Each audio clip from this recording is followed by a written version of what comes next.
Hello everyone, আজকে অনেক common কিছু প্রশ্নের উত্তর নিয়ে চলে এসেছি। সো ভিডিওটা কিন্তু প্রথম থেকে দেখবেন।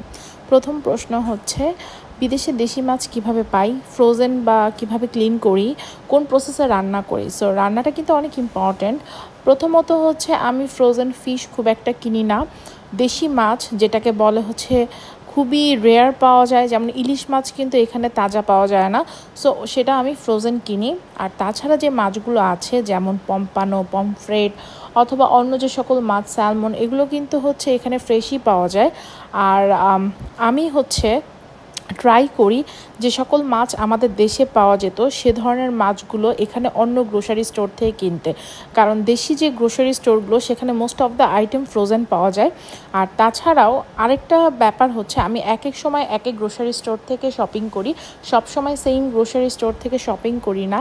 আপনারা শুনলে বিশ্বাস করবেন কিনা, ইউএসএতে আসার পর প্রথম 1 বছর আমি এত পরিমাণে ব্যাড রিভিউ শুনি যে দেশি মাছ খুবই স্মেল, খাবার রান্না করলে সেটা খাবার মানে মুখে দেওয়া যায় না, খুবই ব্যাড রিভিউ পাই।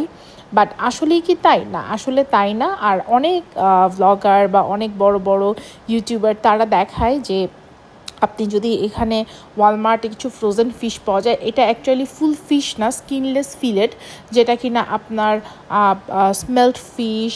দেন সেখানে আরও আছে হচ্ছে, আমার ফিশের নাম পুলাক ফিশ, আরও কয়েকটা ফিশ আছে, সবগুলোর নাম ঠিক মানে আমি বলতে পারবো না, বিকজ আমি জাস্ট ওয়ান টাইম আমি ট্রাই করি এবং to be honest it's very bad. মানে আপনার হচ্ছে রান্না করলে শেষ হয়ে যায় সাথে সাথে, কারণ এত পরিমাণে পাতলা। এবং আই ডোন্ট নো ওরা ফিলেটগুলো আসলে কি একটা স্লাইস করে দেয়, তো আমরা যেরকম মাছ দেশি স্টাইলে খাই, সেই দেশি স্টাইলে খাবার রান্না করে খাওয়ার যে মজা, সেটা কিন্তু আপনি এখানকার যে ফিলেটে সেটা পাবেন না। ফিলেটটা আপনি পাবেন ওদের স্টাইলে খাবার খেলে আপনার ভালো লাগবে।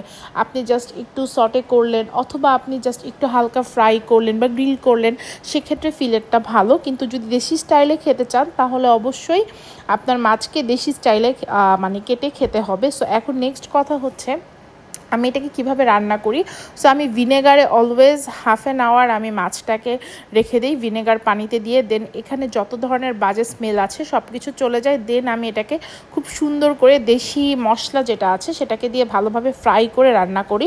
সো এতে করে কোনো ধরনের স্মেল থাকে না। আর আপনারা দেখতে পাচ্ছেন এক এক সময় এক এক গ্রোসারি স্টোরে যেহেতু যাই, সো বিভিন্ন গ্রোসারি স্টোরে কেউ কেউ আমাদের ইনস্ট্রাকশন ফলো করে, কেউ কেউ ফলো করে না।